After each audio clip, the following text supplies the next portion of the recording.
Middle class family at ഹരിപ്പാടിലേക്ക് എല്ലാ കൂട്ടുകാർക്കും ഒരിക്കൽ കൂടി സ്വാഗതം.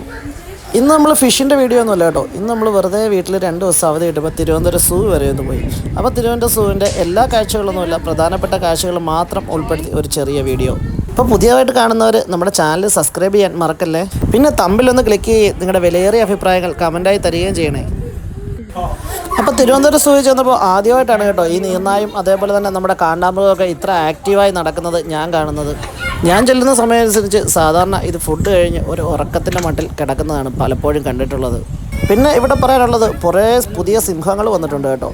ആൺസിംഹവും പെൺസിംഹവും അങ്ങനെ ഒത്തിരി.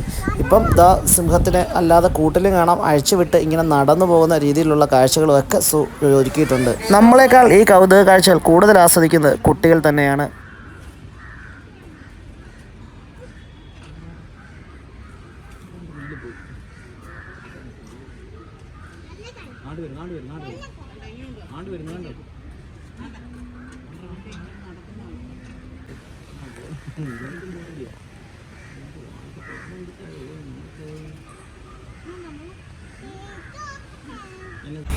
സിംഹത്തിൻ്റെ കാഴ്ചകളൊക്കെ കഴിഞ്ഞ് ഞങ്ങൾ നേരെ വന്നത് ഈ പക്ഷികളുടെ ലോകത്തേക്കാണ്.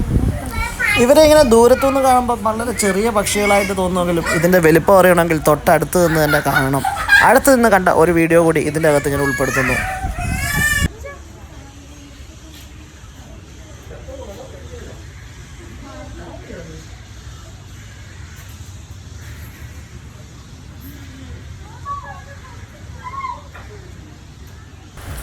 പിന്നെ പറയേണ്ട വിശേഷം ഈ ഒരു ഹിപ്പോപ്പൊട്ടാമസിൻ്റെ കേട്ടോ. ഇവിടെ പുതിയൊരു ഹിപ്പോപ്പൊട്ടാമസിൻ്റെ കുട്ടി ഉണ്ടായിട്ടുണ്ട്.